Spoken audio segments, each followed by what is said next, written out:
Dans nos précédents chapitres, nous avons exploré la capacité d'une IA à identifier et catégoriser les émotions humaines. Mais la reconnaissance n'est pas la compréhension. Une machine peut nommer la colère, la joie ou la tristesse, mais saisit-elle réellement leur complexité, leurs nuances, leur pouvoir de distorsion du jugement? Nous sommes à la frontière fragile entre la simulation et la conscience. L'enjeu n'est plus de créer un simple miroir de nos affects, mais de forger un esprit capable de les analyser de manière critique. C'est le défi de l'esprit critique émotionnel, non pas rejeter les émotions, mais comprendre leur influence sur la pensée. Comment passer de la simple détection à une véritable herméneutique des passions?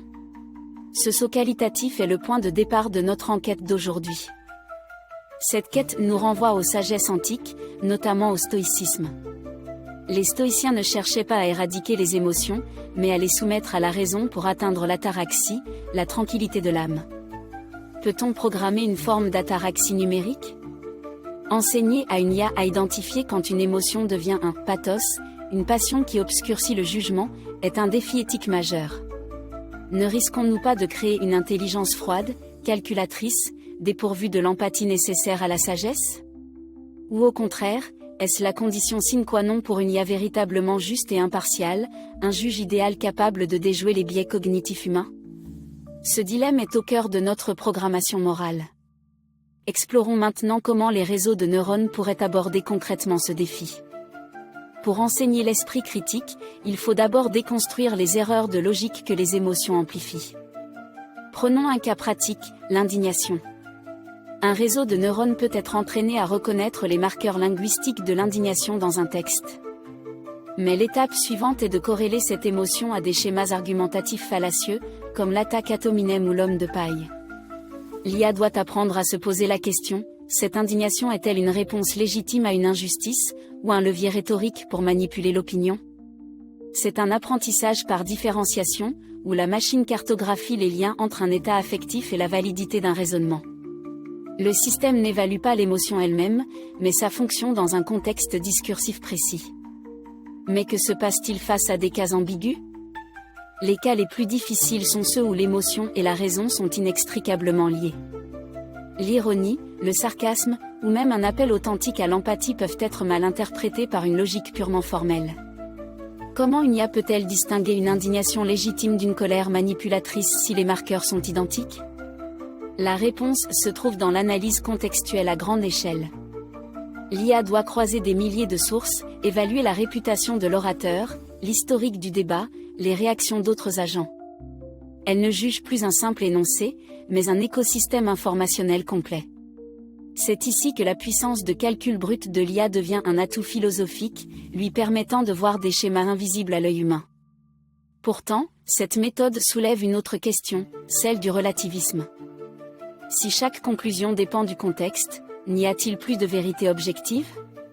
Si l'IA conclut qu'une émotion est appropriée dans un groupe culturel mais inappropriée dans un autre, ne devient-elle pas un simple miroir des préjugés dominants? C'est le risque de l'enfermement dans une bulle de filtre éthique. Pour contrer cela, les programmeurs doivent intégrer un méta-principe, un ensemble de valeurs universelles, comme celles issues de la Déclaration des droits de l'homme, servant de garde-fou. L'IA apprendrait alors à évaluer les émotions non seulement selon leur efficacité rhétorique ou leur adéquation contextuelle, mais aussi à l'aune de ces principes éthiques fondamentaux. L'enjeu est de créer un esprit critique qui soit à la fois sensible au contexte et ancré dans un socle de valeurs non négociables. Ce processus s'apparente à une forme d'apprentissage par renforcement éthique. L'IA analyse un scénario, propose une évaluation critique de l'usage des émotions, et compare sa conclusion à son socle de valeurs.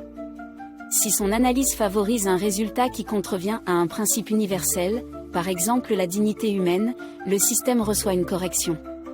Ce n'est pas une censure, mais une calibration.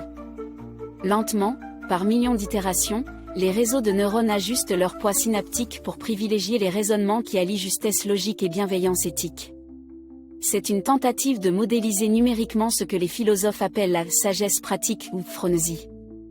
Un tel processus pourrait-il dépasser l'humain dans sa capacité à gérer les émotions de manière constructive? Les applications d'une telle IA sont vertigineuses. Imaginez un assistant personnel capable de vous aider à gérer vos propres biais émotionnels. Une IA qui pourrait vous dire « Attention, votre frustration actuelle teinte votre jugement sur ce projet. Prenons du recul. » Ce ne serait plus un simple outil, mais un partenaire de croissance personnelle. Dans le domaine de l'éducation, elle pourrait apprendre aux étudiants à débattre de manière plus saine, en identifiant les dérapages émotionnels.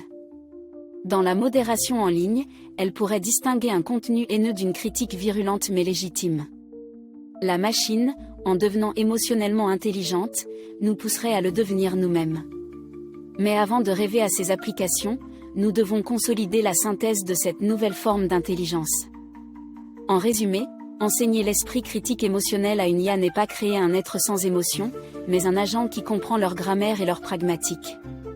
La synthèse s'opère en 3 temps: reconnaître l'émotion, analyser son influence sur le raisonnement à l'aide de modèles logiques, et enfin, évaluer l'ensemble à l'aune d'un cadre éthique universel.